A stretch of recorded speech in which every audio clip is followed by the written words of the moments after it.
Buenos días, hermanos, hermanas. Qué gusto verlos una vez más. Por si acaso, se acabó el mes de enero. ¿Todavía no? Bueno. Estamos tranquilos, bueno. Sí, hermanos, el tiempo avanza, el tiempo sigue corriendo. No, ya no corriendo, sigue volando.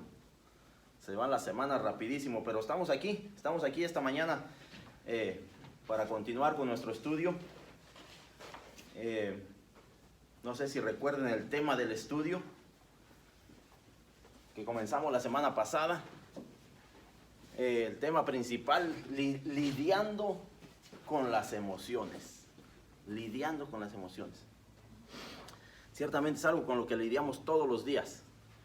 Emociones. De repente emociones acá arriba, de repente emociones por el suelo.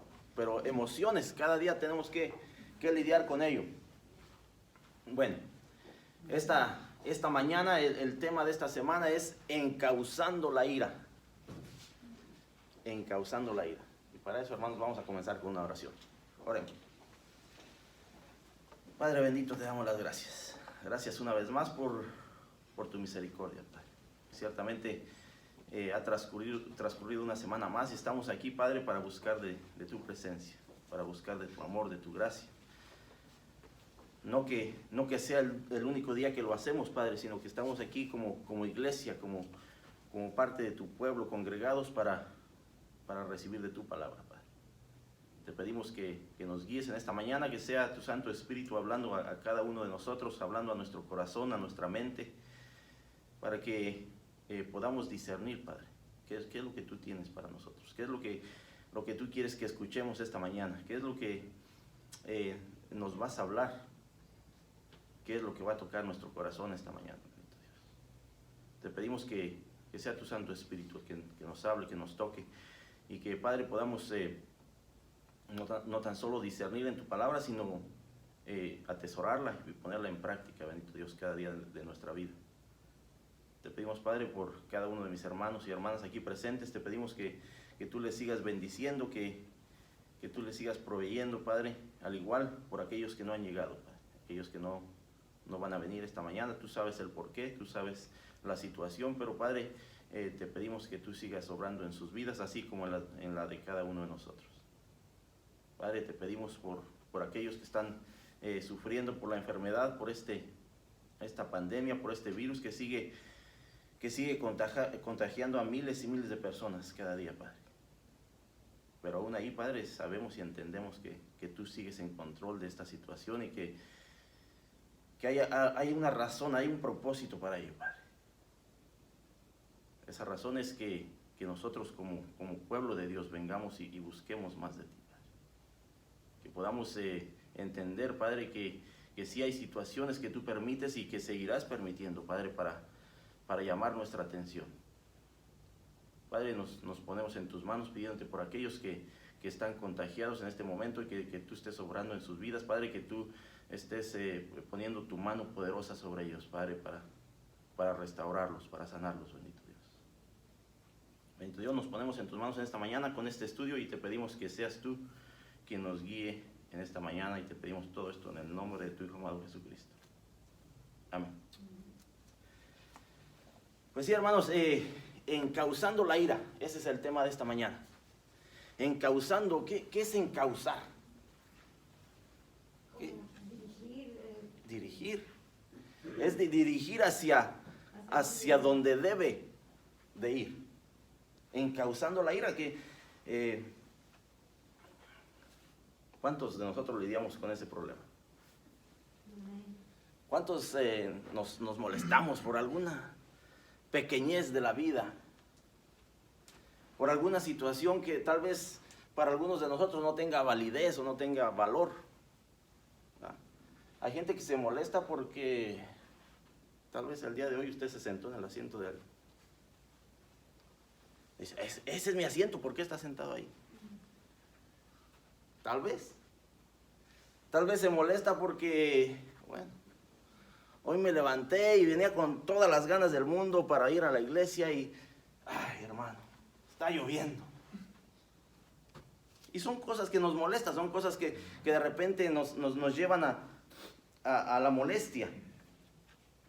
Pero de eso es lo que queremos hablar esta mañana. La ira es también una emoción. Es una emoción del momento, es una emoción de las circunstancias de la vida. Es una emoción que de repente dejamos que florezca, dejamos que fluya. Y eso es de lo que queremos hablar.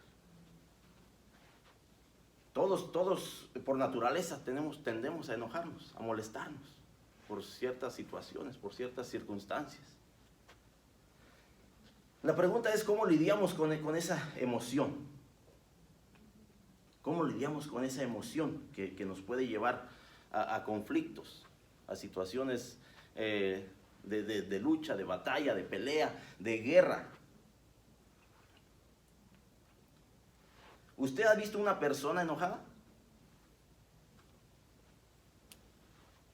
Hermano, hermana, si usted piensa que no se le ha notado cuando está molesto o enojado, se equivocó.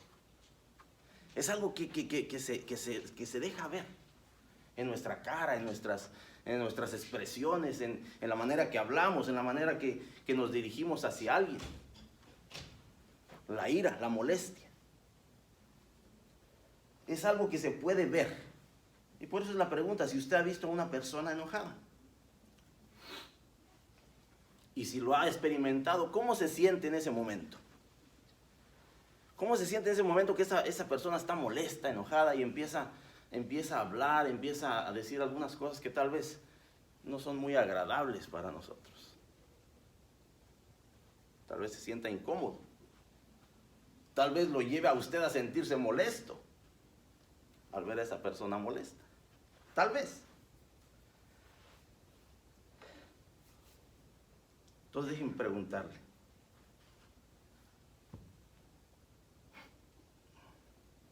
¿Ha visto usted a un niño molesto? A un niño enojado, que tal vez porque sus papás no le quisieron dar lo que él quería, lo que él deseaba. ¿Cuál fue su reacción? ¿Cómo reaccionó ese niño? Yo he visto algunas situaciones, ¿verdad? Por ahí cuando va uno a la tienda de repente, especialmente donde está el área de los juguetes, que de repente vemos niños que están pataleando y golpeando ahí en el piso. Bueno, entonces déjeme preguntarle si usted, en lugar de un niño, ha visto a un adulto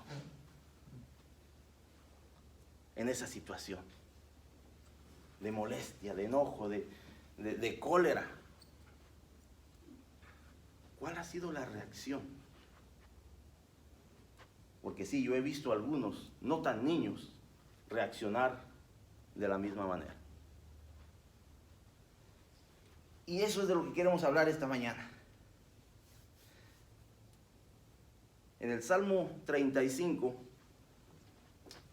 verso 1 en adelante, vamos a estar hablando de la ira. Pero este tema nos invita a llevar nuestra ira delante de Dios. Llevar nuestra ira, nuestra molestia, nuestro enojo delante de Dios y dejar ese asunto en sus manos.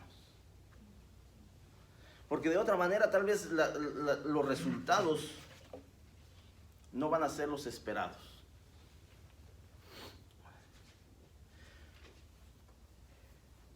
La ira es una de esas emociones que podemos describir de muchas maneras.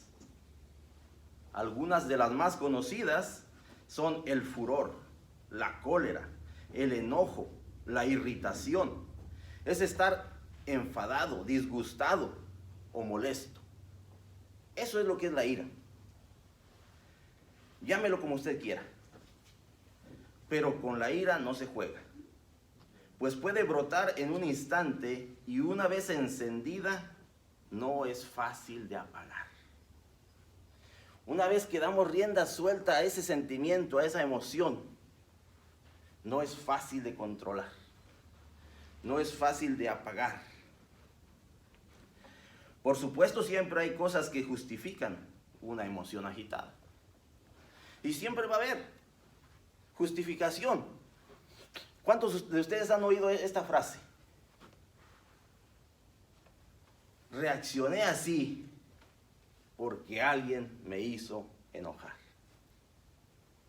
Reaccioné así porque alguien me molestó. Reaccioné independientemente de cuál haya sido la reacción. Reaccioné por culpa de alguien más.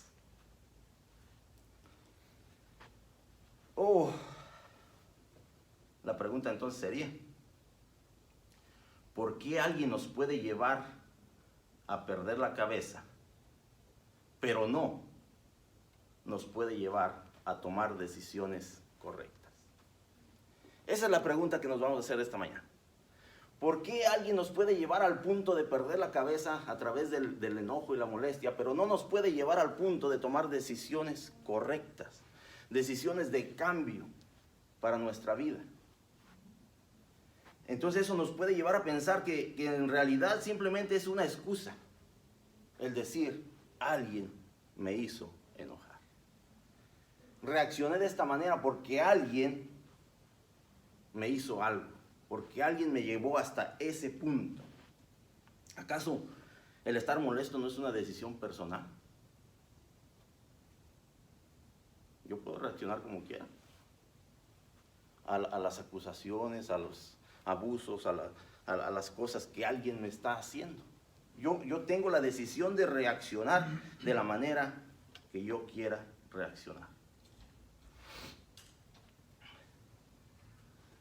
Dice, cuando la injusticia llega cerca de nosotros, la cólera puede nublar nuestro razonamiento y hacernos reaccionar realizando acciones indebidas. ¿Cuántos hemos visto a una persona reaccionar y hacer algo indebido a cuestión de su situación, a cuestión de ese momento de ira y de molestia? De repente empiezan a salir palabras un poquito deshonestas. O de repente empieza no tan solo a salir palabras, sino a salir golpes, a cuestión de la ira, a cuestión del momento y de la situación. La ira nos anima, pero nos empuja a insultar o a decir vulgaridades o a golpear y a llegar hasta el punto de tomar venganza. Hasta ese punto llega a llevarnos la ira, si no la podemos encauzar en la dirección correcta. La ira es peligrosa. Entonces, en el Salmo 35 vamos a hablar. El salmista describe la injusticia que ve a su alrededor, pero no permite que su sentir de disgusto personal controle su vida y sus acciones. Esa es la clave. Dice que no permite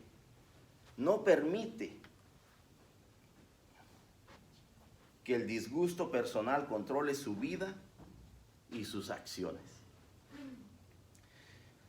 El salmista nos enseña a dirigir nuestras emociones. En lugar de tomar el asunto en nuestras propias manos, debemos devolver a Dios, quien es quien juzga con verdadera justicia. Esa es la realidad. La palabra misma nos dice Dios mismo, mía es la venganza. Mía es la justicia. Entonces nos anima y nos lleva a que nosotros en realidad enfoquemos esos momentos de ira, esos momentos de conflicto, y lo pongamos en las manos de Dios. Los voy a invitar, hermanos, a ir al Salmo 35. Y alguien, si tiene por ahí verso 1 al 3, y si le da lectura, por favor. Amén. Disputa, oh Jehová, con los que contra mí contienden. Pelea contra los que me combaten. Echa mano al escudo y al palo, y levántate en mi ayuda. Saca la lanza, cierra contra mis perseguidores. Mía mi alma, yo soy tu salvación. Amén. Esta es una oración del rey David. Y sí conocemos la historia del rey David. ¿Cómo dice el canto? Entre David, el rey David y el rey Saúl. Dice que Saúl mató ¿a cuántos? A 1000. ¿Y David a quién? A sus 10,000. Vemos que en realidad estamos hablando de un tiempo de guerra. De un tiempo donde el pueblo de Israel estaba en guerra. Y había situaciones de ira, de conflicto, de matanza, ¿sí? Pero este salmo no deja duda de que el rey David estaba rodeado de enemigos. Comienza, disputa, oh Jehová, con los que contra mí contienden. Pelea contra los que me combaten. Echa mano al escudo y al paves, y levántate en mi ayuda. Saca la lanza, cierra contra mis seguidores o perseguidores, y di a mi alma, yo soy tu salvación. Estamos viendo que ciertamente el salmista nos hace saber que el rey David estaba rodeado de enemigos. Enemigos de guerra, pero si vemos, y vamos a ver un poquito más adelante en este salmo, que no estaba hablando específicamente de aquellos enemigos de guerra, sino estaba hablando de personas cercanas al rey David. Personas cercanas, tal vez de su pueblo, tal vez de su ciudad, tal vez del lugar donde vivían. Pero no eran específicamente combatientes de guerra, enemigos de guerra. El verbo en hebreo riv, que se traduce aquí como disputa, denota una discusión o un conflicto entre las personas que pueden llevar a una pelea. Una disputa podemos hablarlo de una manera de tal vez de tratar de solucionar el problema antes de llegar al argumento, de llegar a la diplomacia, de llegar al punto de vamos a hablar de la situación. Vamos a hablar de esto antes de que se salga de control. Esa es la petición del rey David. Le pide a Dios que sea Él el que intervenga. Dice, contra los que contra mí contienden. Es dialogar, es tratar de evitar una pelea. Pero ahora cuando hablamos de pelear, ¿qué es pelear? ¿Qué es pelear? Tal vez en nuestra mente nos fuimos ya estamos en los golpes. Ya estamos peleando, ya estamos con los guantes puestos. Pelear simplemente es el hecho de defender o proteger. Defender o proteger. El rey David le pide a Jehová que él pelee con los que contra mí contienden. Dice, pelea contra los que me combaten. En otras palabras, el rey David está pidiendo que venga en su defensa. Primeramente a través de un diálogo, primeramente a través de conversaciones, y después dice, bueno, a defender. Porque va a haber situaciones donde la ira no nos va a dejar simplemente argumentar. No nos va a dejar simplemente hablar. Va a haber personas que simplemente van a dejar que su ira fluya. Y va a haber situaciones más drásticas, más profundas.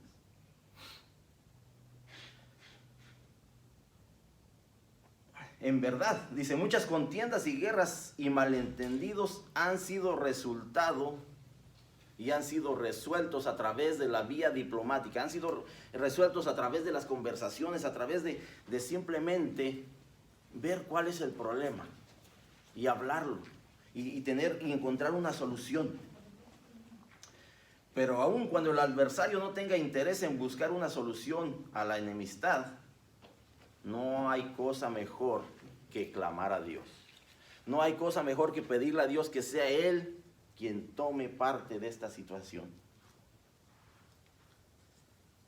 Vemos el clamor del rey David. El verso 2. dice, echa mano al escudo y al paves. Echa mano al escudo y al paves y levántate en mi ayuda. ¿Para qué se usa el escudo, hermanos? Para cubrirse, simplemente para protegerse, simplemente para... ¿Y quién sabe qué es un paves? Es una lanza, una espada. El paves, no sé si han visto lo que usan el departamento de policía cuando hay conflictos en las calles, cuando hay unos escudos por aquí así de altos, que en realidad pueden proteger todo el cuerpo en sí. Eso es lo que el rey David le está pidiendo aquí a Dios, que simplemente venga en su protección. Dice, echa mano al escudo y al paves.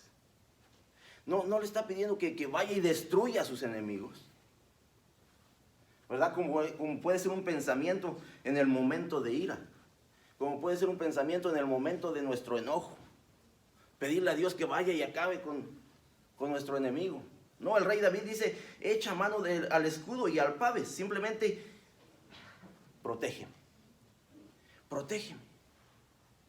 Protégeme de aquellas personas que están viniendo contra mí. De aquellas personas que están buscando que yo caiga. Dice, y levántate en mi ayuda.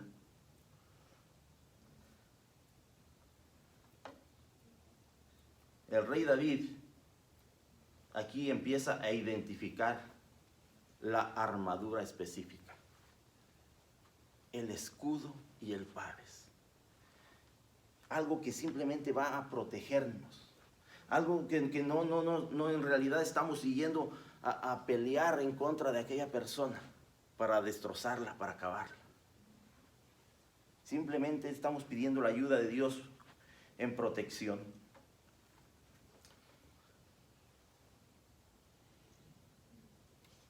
Aquí, habiendo pedido a Dios que en sentido general pelee su batalla, David identifica la armadura específica que Dios puede usar en su defensa. Primero el escudo y después el paves, que es un escudo más grande, que en realidad puede protegerlo en su totalidad. En la batalla, los dos escudos se usaban para anular el ataque y proteger al soldado. Esa era la protección que el rey David pedía. Simplemente protección. Más adelante, el verso 3 dice, saca la lanza. Cierra contra mis perseguidores. Di a mi alma, yo soy tu salvación. La lanza es otra arma que en realidad la podemos usar como protección. No como arma para dañar a alguien. La lanza de alguna manera es un arma que la podemos usar para mantener una distancia. No necesariamente para dañar al enemigo. Y eso es lo que el rey David describe aquí como armadura que le pide a Dios que use para su protección, para que lo libre de esta situación, para que lo libre de aquellos que están combatiendo contra él. David continúa la metáfora militar pidiéndole a Dios que saque su lanza. Aquí vemos un instrumento de guerra que provee una extensión, pues la lanza se puede arrojar contra el enemigo a distancia. Una distancia. Donde no necesariamente dice que se puede, no necesariamente que tengamos que lanzarla, no necesariamente que tengamos que usarla.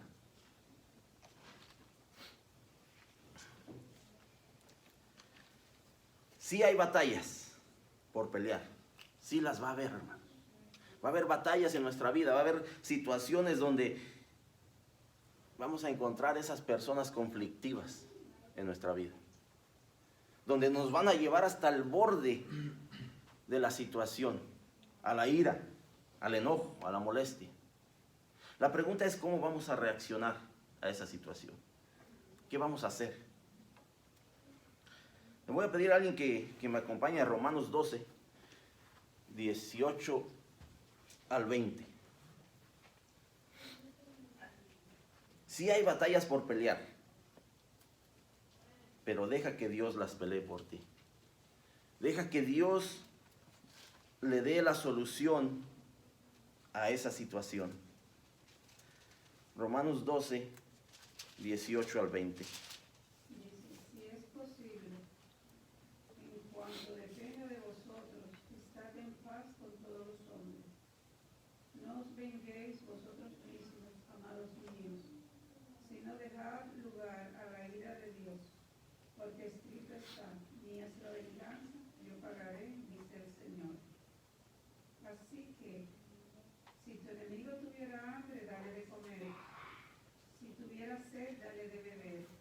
Pues haciendo esto, ascuas de fuego amontonará sobre tu cabeza, sobre su cabeza. Amén. Esta es la recomendación que el apóstol Pablo nos da a través de esta carta a los romanos. Esta es la actitud que nosotros como creyentes deberemos de tener en cada situación de conflicto, en cada situación donde ciertamente el enemigo quiere destrozarnos, a través del conflicto con alguien, a través del conflicto con nuestro vecino, con nuestro hermano, con cualquier persona, con nuestro prójimo. Dice, si es posible, en cuanto dependa de vosotros, estad en paz con todos los hombres. ¿Cuándo depende de nosotros, hermano? ¿Cuándo? La disponibilidad de la persona. ¿Pero qué no nos deja? ¿Qué no nos deja llegar a ese punto en el punto de conflictos, darnos la vuelta y retirarnos? Orgullo. El orgullo nos mata, el orgullo nos acaba porque pensamos que si me doy la vuelta me van a tratar de cobarde. Soy un cobarde. Si me doy la vuelta, me tuvo miedo. Si no llego al punto de conflicto, me va a pisotear cuando él quiera. No necesariamente, hermanos. Dice el apóstol Pablo, si es posible, en cuanto dependa de vosotros, estad en paz con todos los hombres. Yo creo que eso es algo de la vida diaria, que podemos estar en paz con todos los hombres, con todas las mujeres también. Sí podemos estar en paz. Sí podemos. Dice, no os venguéis vosotros mismos, amados míos, sino deja lugar a la ira de Dios, porque escrito está, mía es la venganza, dice Jehová. Mía es la venganza, yo pagaré, dice el Señor. Pero siempre pensamos que nosotros podemos solucionar las cosas. Y llegamos a ese punto de ira donde entonces ya nuestro razonamiento no funciona como debería de funcionar. Y las cosas empiezan a salirse de control. Así que si tu enemigo tuviere hambre, dale de comer. Si tuviere sed, dale de beber. Pues haciendo esto, ascuas de fuego amontonará sobre su cabeza. Haciendo esto, tú te estás limpiando las manos, tú estás haciendo lo correcto, tú estás haciendo lo justo, porque eso es lo que Jesucristo nos llamó a hacer. Dice que pidamos ¿por quién? ¿Por los de la iglesia? ¿Por nuestros hermanos en Cristo? ¿Que pidamos por quién? Por nuestros enemigos, por los que nos ofenden, por los que nos maltratan. Que pidamos por ellos, que oremos por ellos. Pero ¿cómo? ¿Será posible que nosotros podamos pedir por nuestro enemigo en un momento de ira, en un momento de enojo, de molestia? ¿Será eso posible? Por eso el apóstol Pablo dice que mientras dependa de nosotros estemos en paz con todos los hombres. Voy a invitar a alguien más a 1 de Pedro 2, 23. Si el enemigo busca tu mal, confía en que Dios te ayuda. Si el enemigo busca tu mal, confía en que Dios te ayuda y te ayudará. El creyente no debe de tomar la justicia en sus propias manos. Pero tal vez seguimos en ese punto de nuestra vida, hermanos, donde ciertamente algunos de nosotros, esa era nuestra mentalidad. Tú me la hiciste, tú me la pagas. Tú me hiciste esto, yo te voy a hacer esto. Tal vez seguimos lidiando con esa situación. Tal vez no ha habido una transformación de nuestra mente donde ahora sí podemos dejar las cosas en manos de Dios para que Él haga justicia. Alguien que tenga Primera de Pedro 2:23.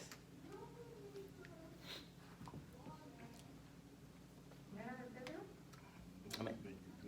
Está por ahí casi al final de la Biblia, Primera de Pedro 2:23. Cuando le maldecían, no respondían con maldiciones. Cuando padecían, no amenazaban, sino encomendaban la causa al juzgar y juzgar justamente. ¿De quién estará hablando ahí, hermanos? ¿De quién nos está hablando la palabra de Dios? De Jesucristo mismo. Dice, quien cuando le maldecían, no respondía con maldición. Cuando padecía, no amenazaba, sino encomendaba la causa al que juzga justamente. Sino encomendaba la causa al que juzga justamente. No sé si nosotros podamos ser justos en un momento de ira. No sé si nosotros podamos hacer justicia en un momento de enojo y de molestia. Y eso lo podemos ver cuando aplicamos a veces la justicia a nuestros hijos. Cuando ya nos colmaron el plato y de repente queremos hacer justicia. No sé si en realidad podamos hacer justicia en un momento de ira, de enojo, donde nuestros pensamientos no están donde deben de estar. Si un enemigo te quiere destruir, recuerda que Dios es tu salvación. Y es lo que nos dice aquí al final del verso 3. Di a mi alma, yo soy tu salvación. Es lo que el rey David le está pidiendo a Dios. Le está pidiendo que Él simplemente tome control de la situación y que le dé paz y calma a su ser, a su alma, y que Él pueda reconocer que Dios es su salvación, que Dios tiene el control de todo.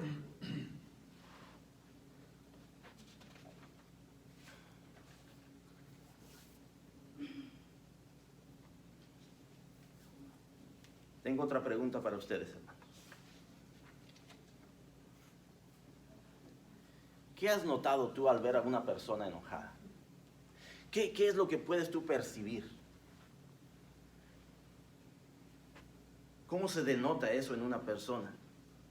¿Cuáles son sus reacciones o sus acciones? ¿Cuáles son sus palabras si en realidad habla en ese momento?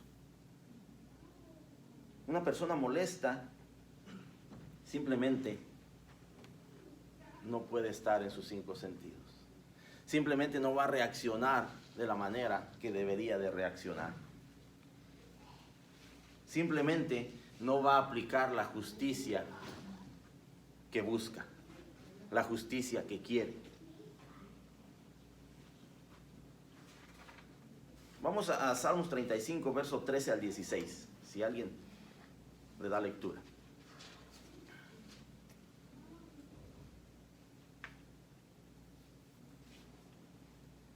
Dice, pero yo, cuando ellos se enfermaron, me vestí de servicio, afligí con ayuno mi alma, y mi oración se volvía a mi seno. Como por mi compañero, como por mi hermano, andaba, como el que trae luto por madre, enlutado me humillaron. Pero ellos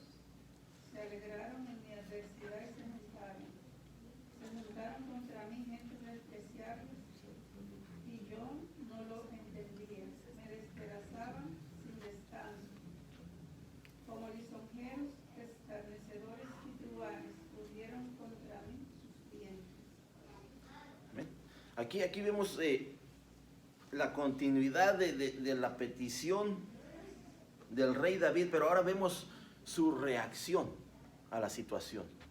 Lo que él estaba viviendo, cómo estaba reaccionando él ante esta situación. Dice, no dejes que la ira te lleve a pensar que el que está peleando la batalla eres tú. Nunca. No dejes que la ira te lleve a pensar que el que está peleando la batalla eres tú. Proverbios 21:31 nos dice así: el caballo se alista para el día de la batalla, mas Jehová es el que da la victoria. Jehová es el que da la victoria. Jehová es el que tiene el control de la situación. El asunto es si nosotros estamos buscando de Dios en ese momento de esa situación. El asunto es si nosotros ya lo hemos puesto en las manos de Dios, o en realidad todavía estamos queriendo resolver el problema nosotros. Vemos que el rey David, a contrario de lo que aquellas personas estaban buscando hacerle, a contrario de que esas personas estaban buscando, vemos lo que el rey David había hecho. Y es por eso que les decía que tal vez no eran combatientes de guerra, no eran enemigos de guerra. Por lo que nos dice aquí en el verso 13 en adelante. Dice, pero yo, dice el rey David, cuando ellos enfermaron, me vestí de cilicio, afligí con ayuno mi alma, y mi oración se volvía a mi seno. Vemos que en realidad tal vez eran personas cercanas al rey David, que estaban buscando un conflicto, que estaban buscando una situación de ver cómo lo destruían a él. No sé, tal vez querían su reinado, tal vez querían su lugar en el trono, tal vez eran personas que estaban muriendo de envidia por lo que el rey David era o tenía. Pero dice, pero yo, cuando ellos se enfermaron, me vestí de cilicio, afligí con ayuno mi alma, y mi oración se volvía a mi seno. Aquí el rey David nos invita a ver la seriedad del ataque que él había estado recibiendo. Y nos hace saber que sus intenciones a sus detractores han sido nobles y justas, mientras ellos le han regresado mal por bien. Mientras todo lo que el rey David quería hacer es estar con ellos bien, es ver por ellos, es preocuparse por ellos. Al él hablarnos dice, cuando ellos estaban enfermos, dice, me vestí de cilicio, me afligí,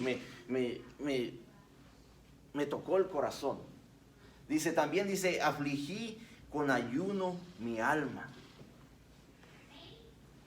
Nos habla del ayuno, nos habla de la oración, nos habla de estar afligidos por lo que esas personas estaban pasando en un momento de enfermedad. Vemos que el rey David tenía las mejores intenciones, como nos lo dice el apóstol Pablo en Romanos. Él simplemente quería estar en paz con ellos. Él simplemente quería buscar su bien.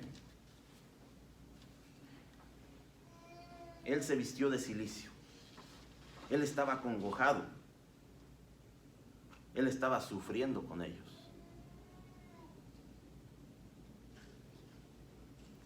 En el verso 14 el rey David continúa describiendo hasta qué punto estuvo dispuesto a mostrar ese interés genuino por aquellos que le buscaban el mal.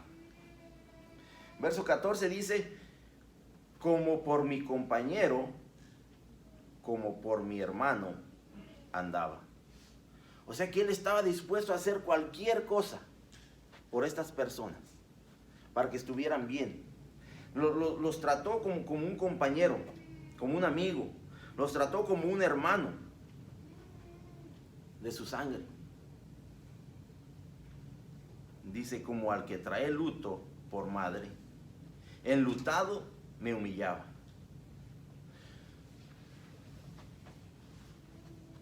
No tan solo ese amor hacia la madre, sino la aflicción de haber perdido a su madre. O sea, con ese dolor en su corazón, un dolor de luto. Y el verso 15 nos dice, pero ellos se alegraron en mi adversidad y se juntaron contra mí gentes despreciables y yo no lo entendía. ¿Cuántos hemos estado en una situación así, hermanos? Que gente ha estado en contra de nosotros y no entendemos la razón, no entendemos el por qué.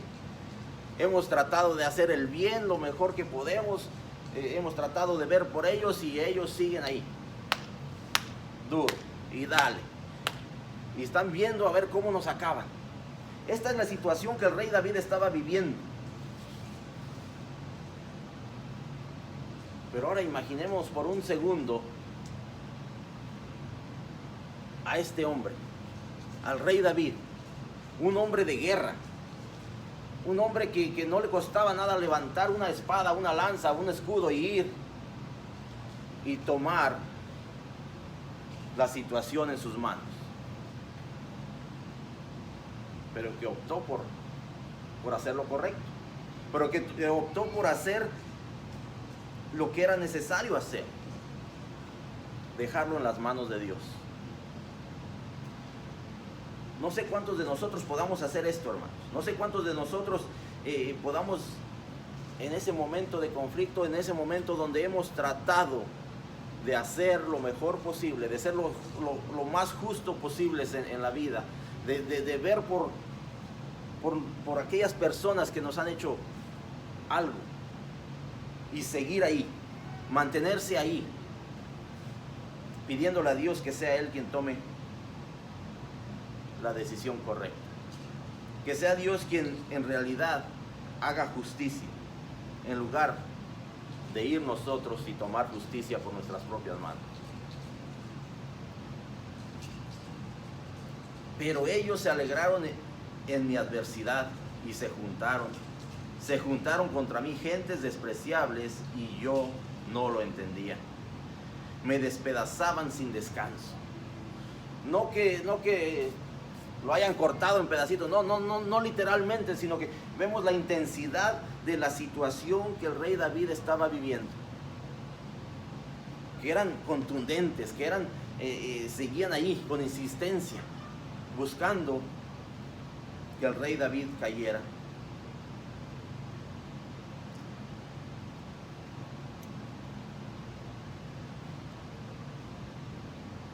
Pero sí, a través de estos versículos podemos ver el corazón del rey David.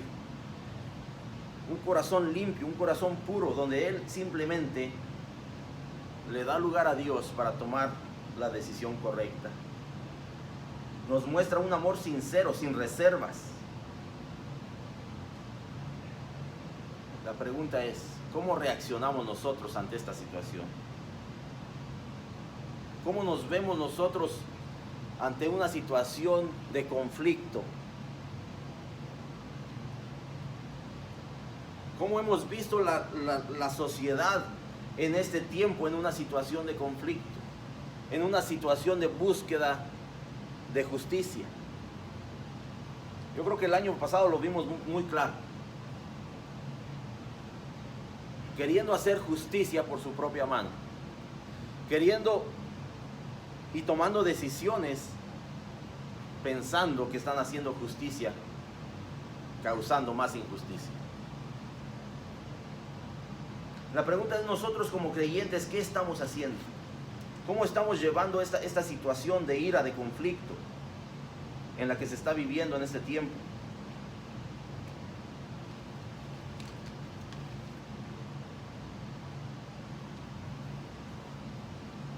Voy a invitar a alguien que vaya a Lucas 6, 27 y 28.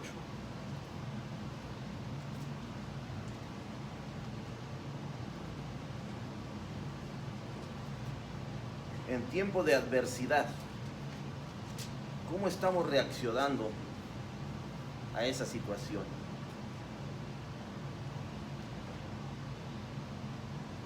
Lucas 6, 27 y 28 dice así: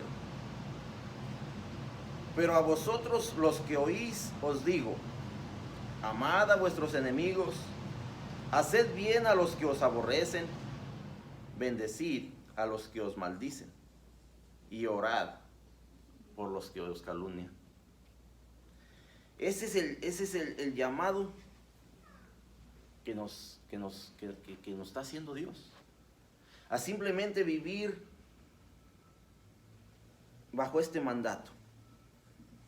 Es un mandato de amor sincero, es un mandato de amor profundo hacia aquellos que en realidad nos han dañado, hacia aquellos que en realidad tal vez nos están dañando en este momento. Pero a vosotros los que oís os digo, amad a vuestros enemigos. No dejemos que la ira nos lleve a ese punto de discordia, a ese punto donde tal vez vamos a reaccionar de una manera equivocada, de una manera que simplemente no le vamos a dar la gloria a Dios.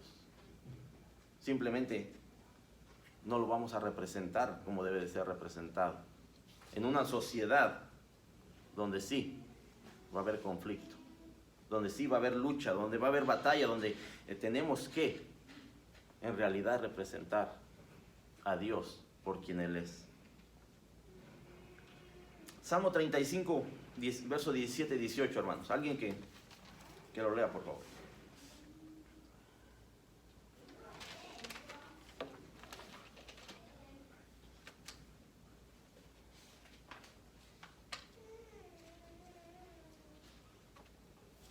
Dice así: Señor, ¿hasta cuándo verás esto? Rescata mi alma de sus destrucciones, mi vida de los leones. Te confesaré en grande congregación, te alabaré entre numeroso pueblo. Esta es la reacción de admirarse del rey David. Es una respuesta de admiración. Es una respuesta que conociendo quién era el rey David, siga aún buscando la justicia, pero la justicia de Dios. Y sí, vamos a llegar a ese punto donde tal vez hemos pasado por esta situación por mucho tiempo, y la pregunta es que, como la hace aquí el rey David, ¿hasta cuándo verás esto? ¿Hasta cuándo tengo que tal vez soportar esta situación? ¿Hasta cuándo? Pero después de que hace esa pregunta, le dice a Dios: rescata mi alma de sus destrucciones. En otras palabras, que seas tú quien tiene el control de mis decisiones y no yo. Que seas tú el que sigue poniendo en mi mente, en mi corazón, el seguir soportando esta situación.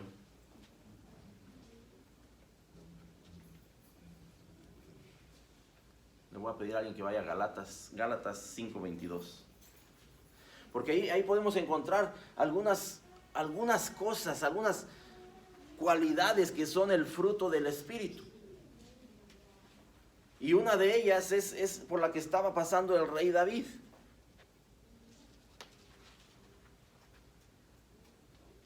Y se llama paciencia. Se llama paciencia. En medio del conflicto, ¿cuántos hemos sido pacientes? ¿Cuántos hemos soportado? ¿Cuántos hemos estado dispuestos a simplemente, como dice la palabra, si te dan en una, voltea a la otra? ¿Cuántos hemos estado dispuestos a llegar hasta ese punto en un momento de conflicto para no reaccionar de una manera equivocada? Gálatas 5:22 dice: mas el fruto del Espíritu es amor, gozo, paz, paciencia, benignidad, bondad y fe. Y algunas más que continúan en el verso 23. Pero una de ellas es la paciencia. Paciencia que ciertamente podemos ver que sí. Aunque el rey David hace esta pregunta: ¿hasta cuándo verás esto? Quiere decir el tiempo prolongado por lo que ya había pasado él en esta situación. Pero que seguía ahí, esperando la respuesta de Dios. Cuando David ruega, Señor, ¿hasta cuándo verás esto? Es ver que ciertamente ha practicado la paciencia. Porque algunos de nosotros tal vez podemos tener paciencia y calma por algún periodo de tiempo. Pero ¿qué hay después? ¿Cómo reaccionamos? Dice, muchos comenzamos con nobles intenciones, pero si la condición no cambia, cambiamos de actitud. Cambiamos nuestro pensamiento, cambiamos cómo reaccionamos a las cosas de la vida. Y vemos que ciertamente aquí el rey David practicó la paciencia.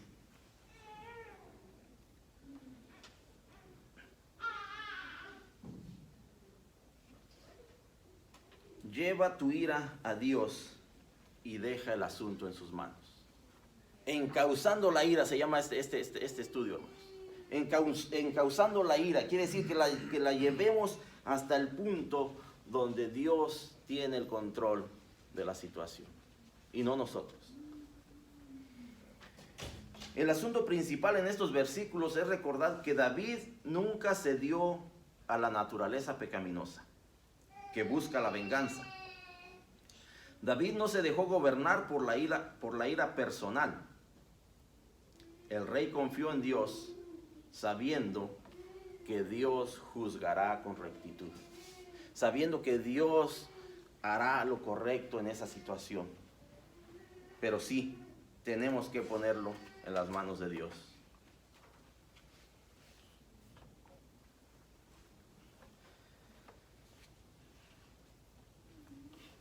Le voy a pedir a alguien que vaya al libro de Efesios, capítulo 4, para terminar, hermanos. Capítulo 4, versos 26 y 27.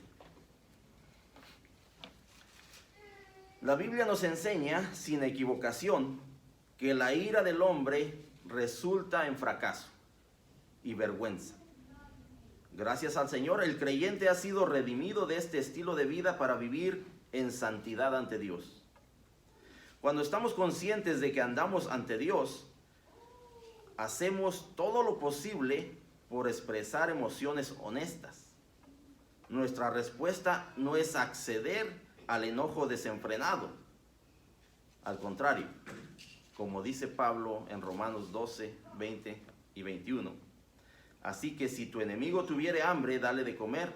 Si tuviere sed, dale de beber. Pues haciendo esto, ascuas de fuego amontonarás sobre su cabeza. No seas vencido de lo malo, sino vence con el bien al mal. Sino vence con el bien al mal. Alguien que tenga Efesios 4, 26 y 27. Amén. Estén airados y no obstante no pequen, que no se ponga el sol estando ustedes en estado provocado, ni dejen lugar para el diablo. Ahí está la clave. No le dé lugar al diablo. El diablo quiere destruirlo. El diablo quiere acabarlo. El diablo quiere ver su destrucción usando a otras personas para que llegue hasta ese punto de destrucción. Airaos, pero no pequéis. No se ponga el sol sobre vuestro enojo.